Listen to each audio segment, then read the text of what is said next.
Welcome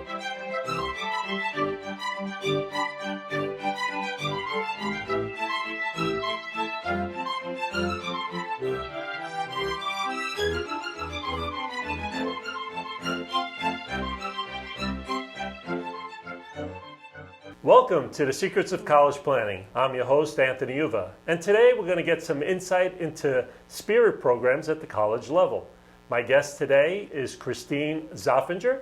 She is the head coach for Rutgers University Spirit Program, and welcome to the show. Thanks for having me. Excited to be here. So usually I start my guests where they went to college. So where'd you go to school? Rutgers University. Ah. Yes, I went to Rutgers University. I actually had gone to high school in London, England.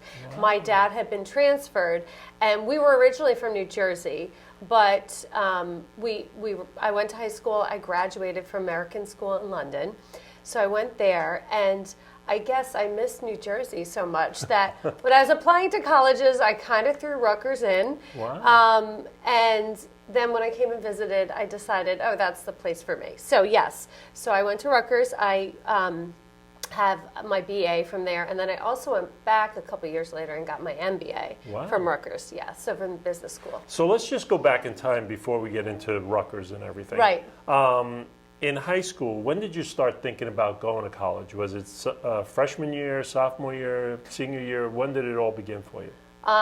I think I always expected to go to college. Okay. I think it was kind of understood in my family that you were going to college.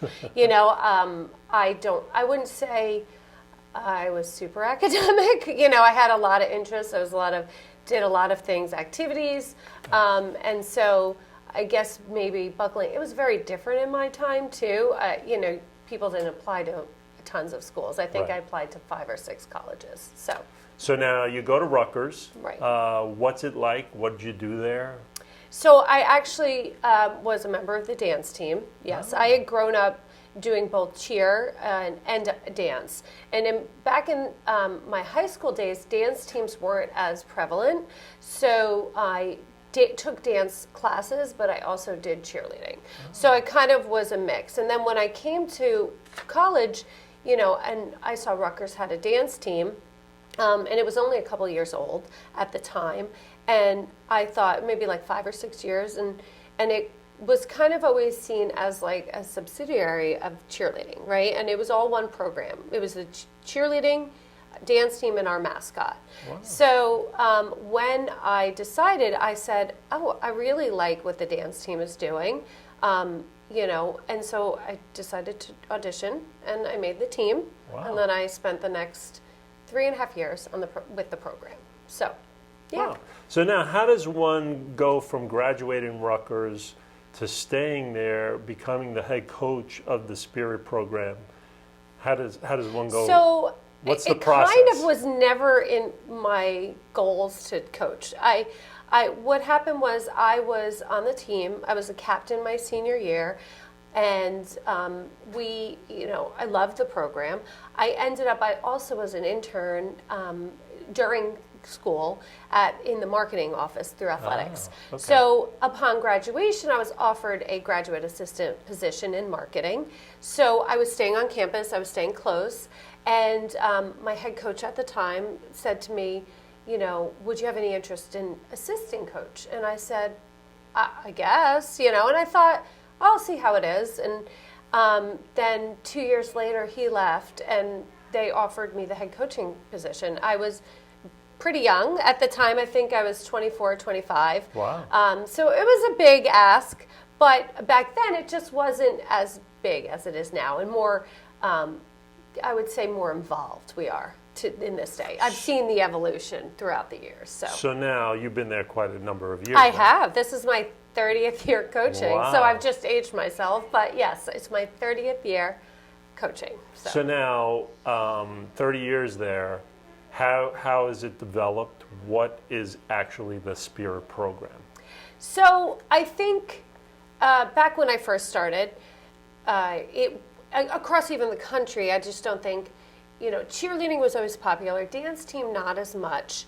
I have seen it just become this huge thing. I don't even know what else to say. I've seen it go from, we're just on the sidelines, we're just there, kind of a second thought, to today, we are such a huge integral part of our game day experience and fan experience. And I have the opportunity to work really closely with the marketing department, which is great because I think all of us collaborating has really made a difference. I've seen in the last couple of years just the difference of our game day experience. And I know I'm biased, but I would say that Rutgers University has one of the best game day experiences. I've traveled across the country, and just the stuff we're doing is really groundbreaking, innovative, and I'm just really lucky to be a part of it.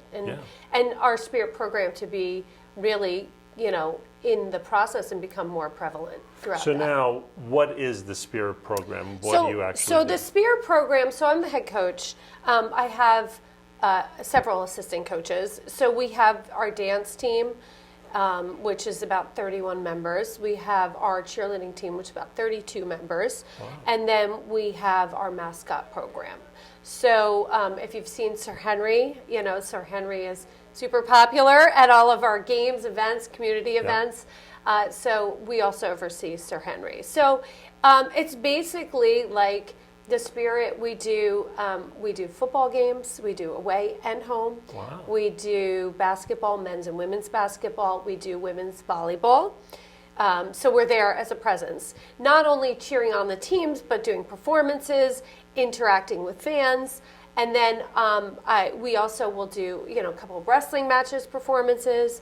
And then on top of that, we compete each year on our own right as at the UDA, UCA College National Championships. Wow. Yeah, so that's in January, so we're kind of prepping for that right now. So that's our opportunity to do our thing. We are always in support of our athletic programs, of our university.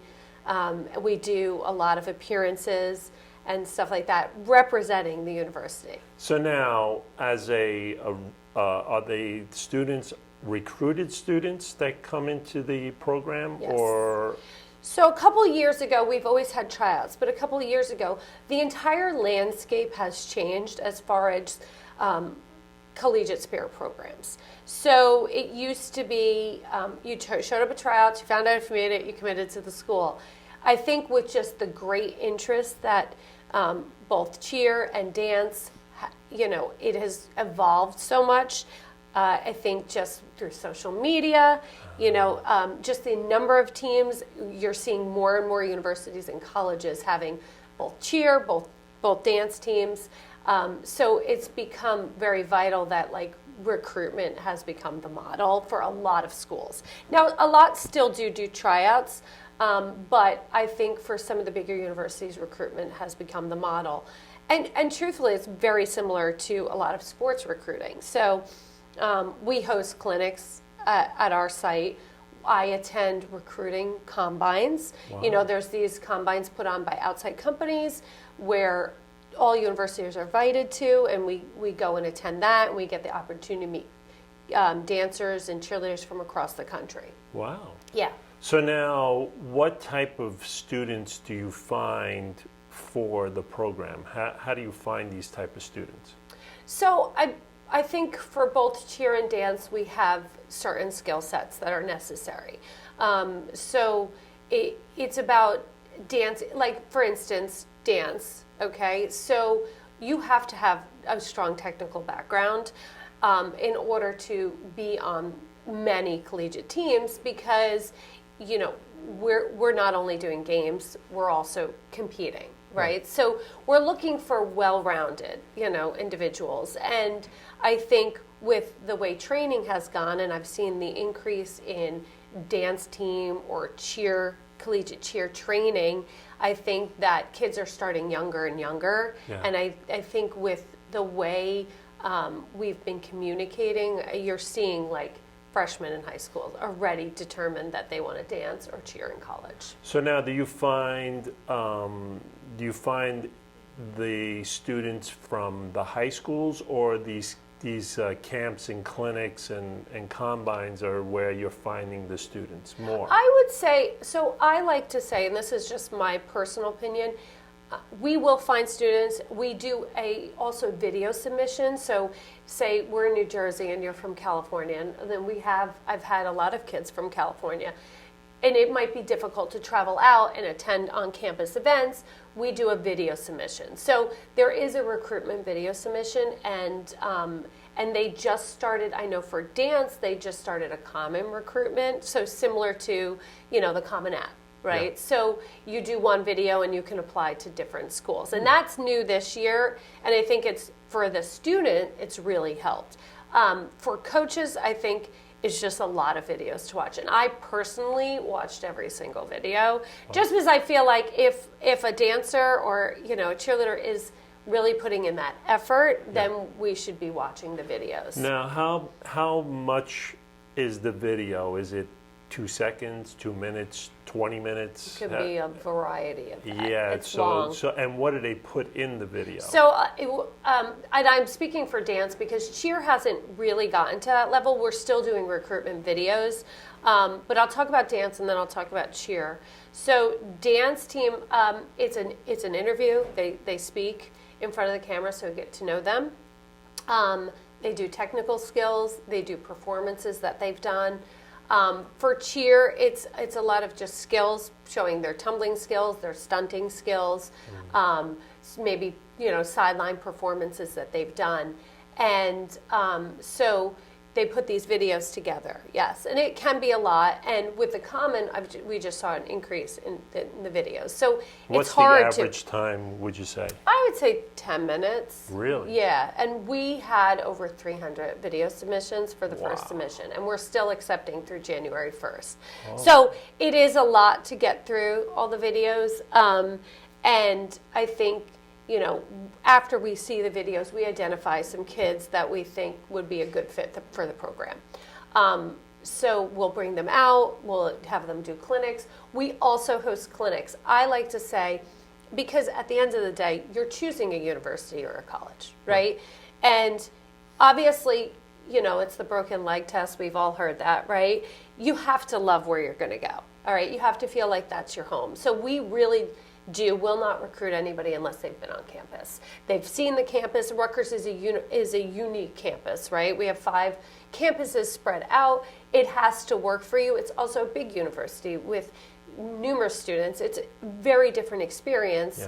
Yeah. I have sons who went to smaller schools, right? And so I see the difference. So you have to really want the university first. So I always stress that. I'm like, for anybody looking to dance or cheer in college, I say, you need to get on as many campuses as possible, right? Because if something happens and you're not able to cheer or dance anymore, you have to really like where you are in order to be happy. Yeah. And also the academics have to fit, okay?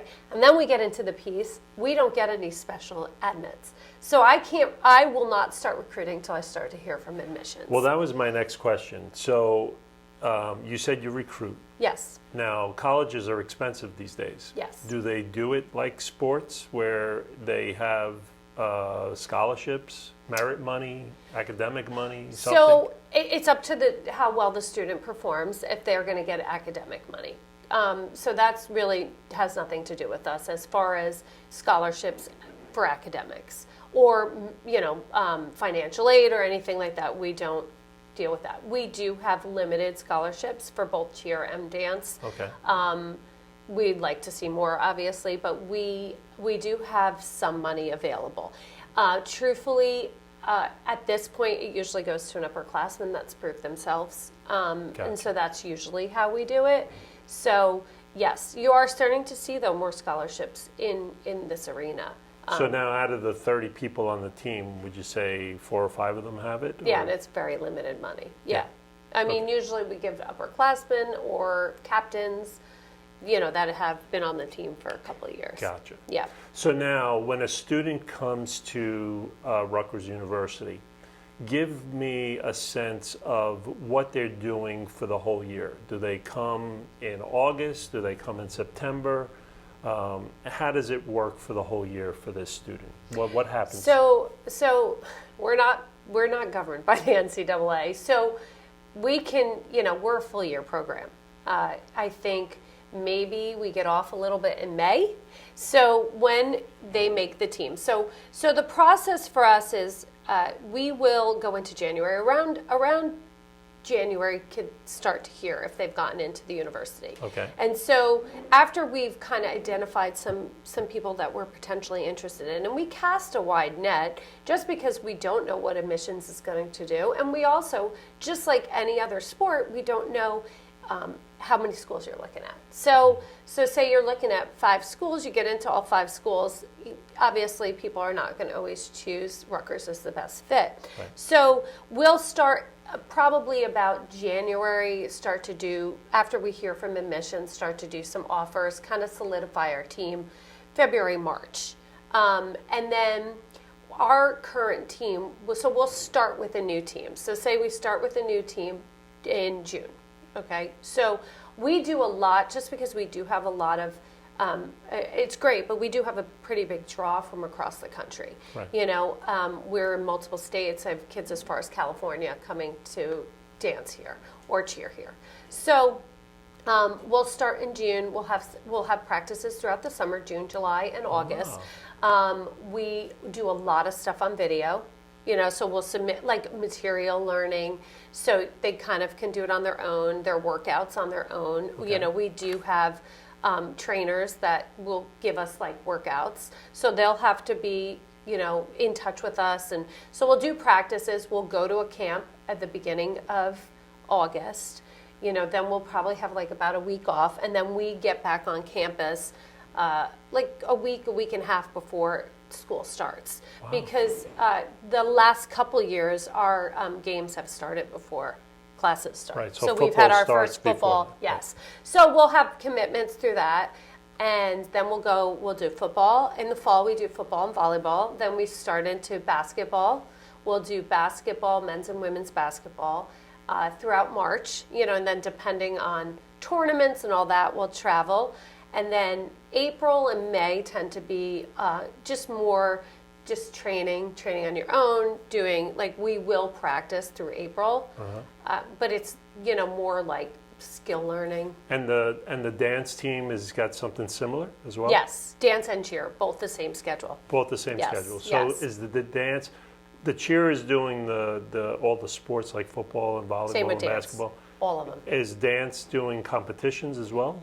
So dance does everything. Dance and cheer are at every game. Ah. So we are one program. So we do a lot of things together. Ah, so interesting. they will all be at every single one. So we'll have half cheer, half dance. Yeah. Gotcha. So it's kind of touching on both. We like to say our cheers are more traditional, athletic. You know, we have men and women, and we're doing a lot of stunting and tumbling.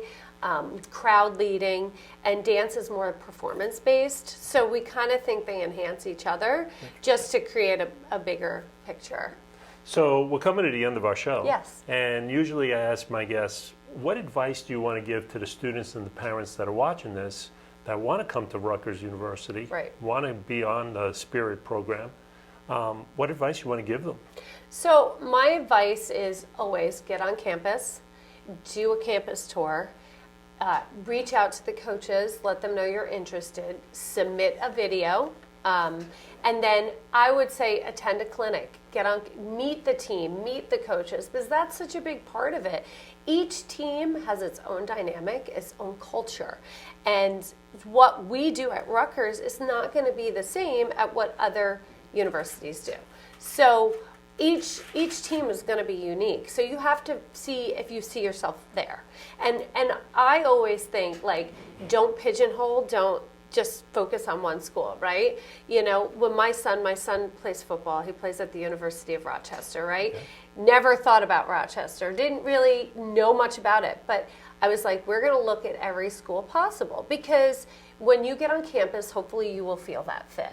And that's what happened with him. And so it's helpful for me to have gone through it on the other side, because I have sons who don't dance or cheer. Right. So it's helpful for me to have gone through that, because I also see it from the parent perspective.